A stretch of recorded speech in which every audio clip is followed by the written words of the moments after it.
What's going on, guys? Welcome back to another video. Welcome to your stimulus check update, stimulus package update and news report for Saturday, April 17th.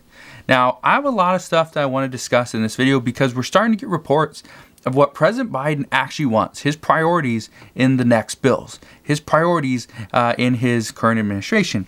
What we know, this is huge news, is that stimulus checks are still being considered as one of those necessities, one of those things that the American people absolutely need.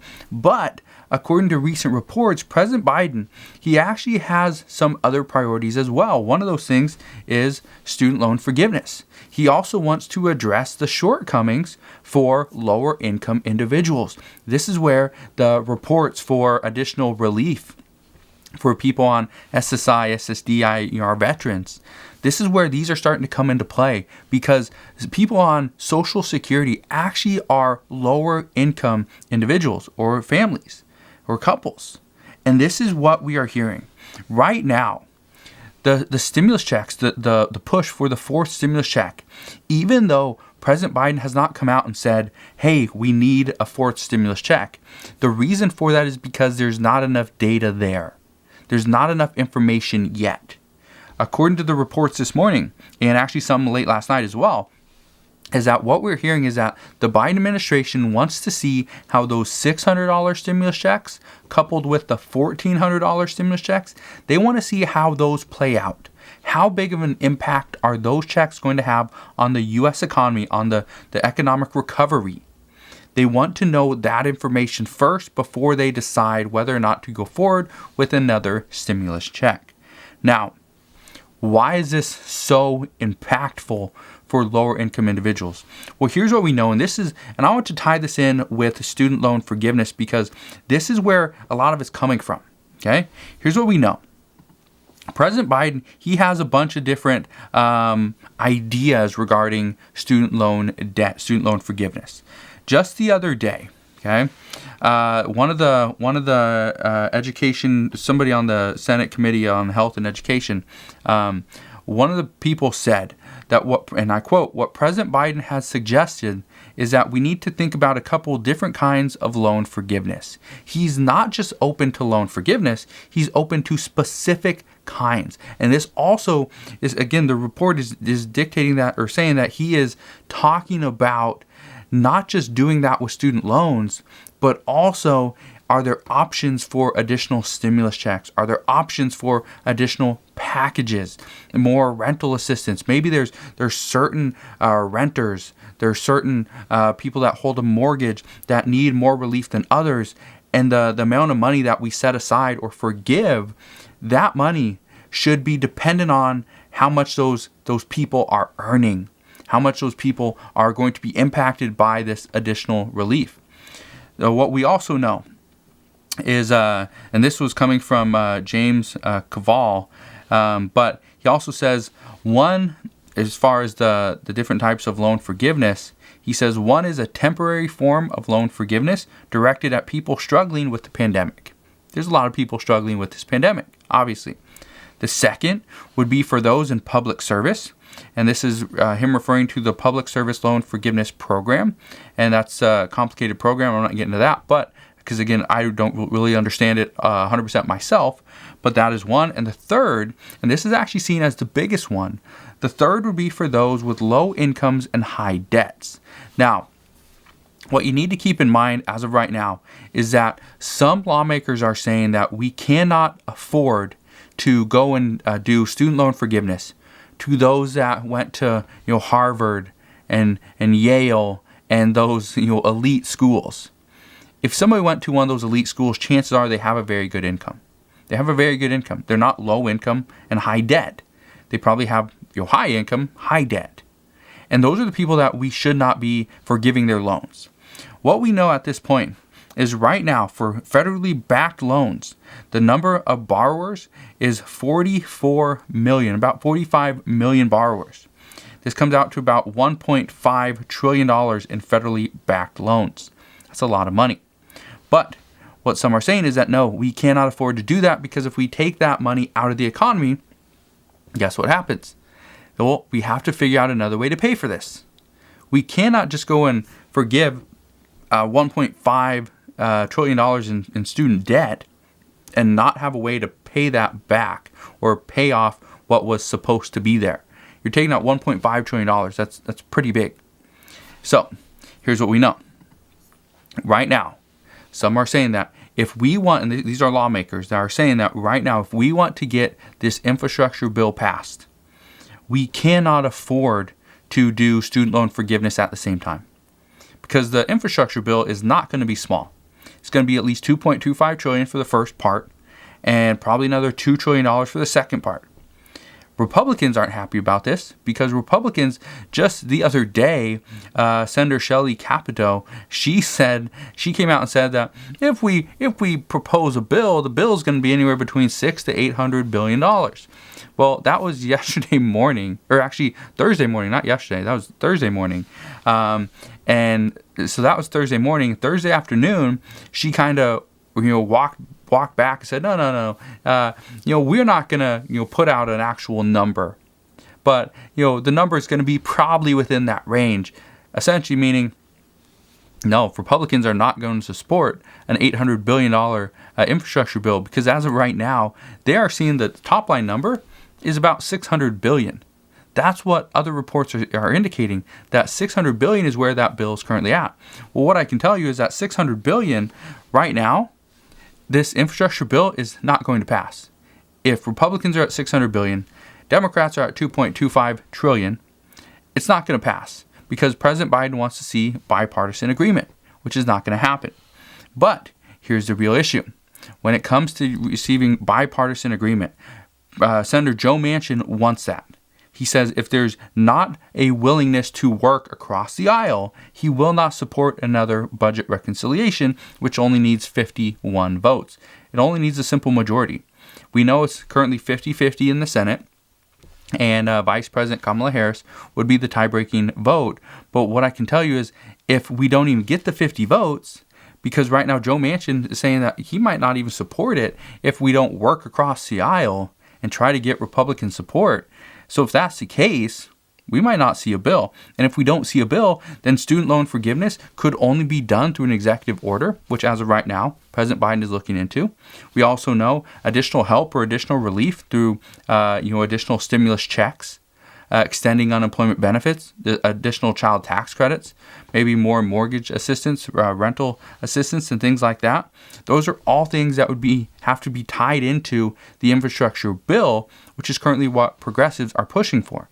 We know a lot of times that over the past year, there's been reports of, there's going to be a new proposal coming out.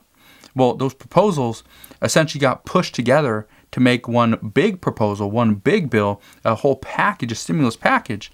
And the good thing about that is if everybody voted for just certain pieces and it was standalone bills, some of these bills wouldn't even pass. Which kind of leads us into, okay, are we going to see an additional stimulus check? Maybe. I can tell you maybe we might see additional stimulus checks. But the big thing is that lawmakers are pushing for is we need to provide for those that are lower income. Lower income individuals that not only have high debts, which some say, well, why would we help somebody that on their own, they got the debt? It wasn't the federal government that gave them this debt. But then others say, no. The federal government did give some people this debt. And so then this goes into, okay, lawmakers are discussing, well, if we do student loan forgiveness, should we do a forgiveness of some type of credit card debt?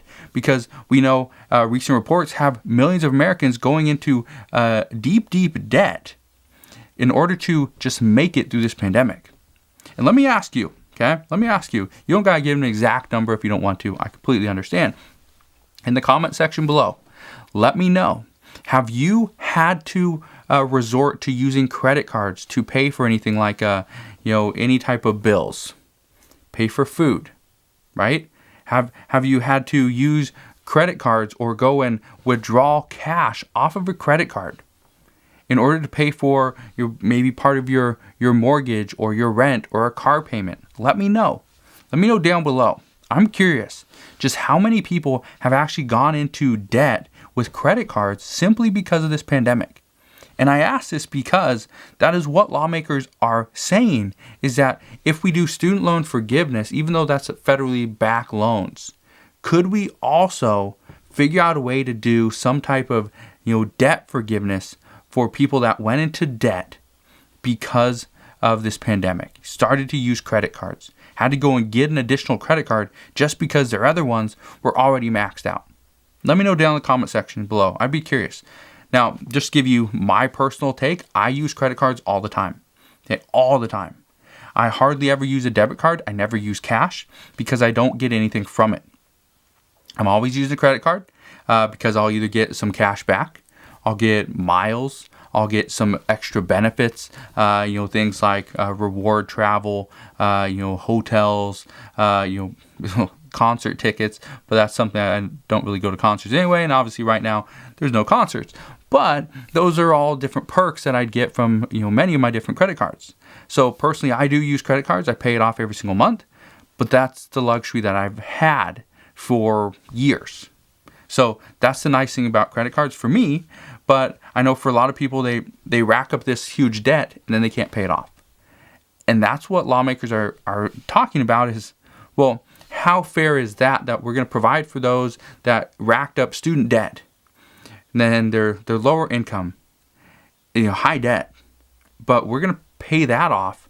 But yet all these other people that are at no fault of their own having to use credit cards, we're not even going to address that. We can't could we put a cap on the interest rate? And that leads us into, okay, well, maybe student loan forgiveness isn't something that we really discuss. Maybe that's something that we don't move forward with. Maybe we go along the lines of, okay, let's just do absolutely no interest on student loans. No interest. I got a message from somebody the other day that was saying that their mortgage payment is actually $100 more than their student loan payment every single month. $100 more. That's huge. Now, they didn't, and I didn't ask, obviously out of respect, out of privacy, but let's say your mortgage payment, let's say it's $1,500. That means you would be paying $1,400 for your student loans. Let's say your mortgage is $1,000. That means they're paying $900 a month for their student loans. That's big. Now, again, I don't know where they live, but again, out of respect, out of privacy, didn't feel like asking, but that's actually pretty big. Right now, some say there's about 41% of people that have student loan debt that say that they regret going into debt and going to college because either it's not worth it to them, they aren't actually using their education for anything. So they went to college, let's say, for finance, and now they're maybe they're a receptionist that has nothing to do with finance.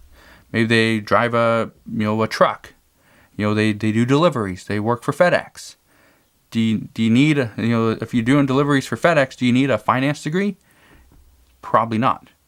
And that's kind of where things are at right now. So one of the things I can tell you is that as of right now, the questions from lawmakers as to what are we going to do, there's more questions than answers. And here's what I was hoping this past week. I was hoping we were going to get answers. This was the first week back that Congress was actually back from their 2-week recess. Well, we need Congress to act quickly because as of right now, nobody knows what's going on.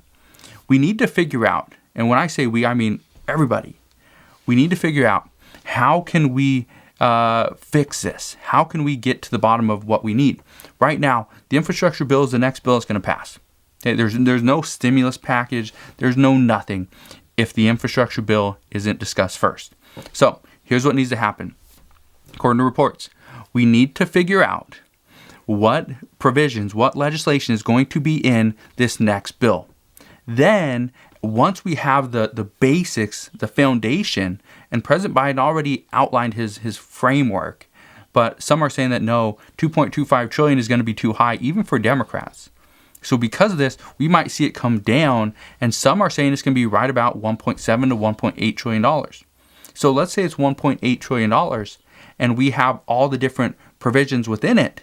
Then what lawmakers are saying is then we can start adding different pieces to fill in the gaps.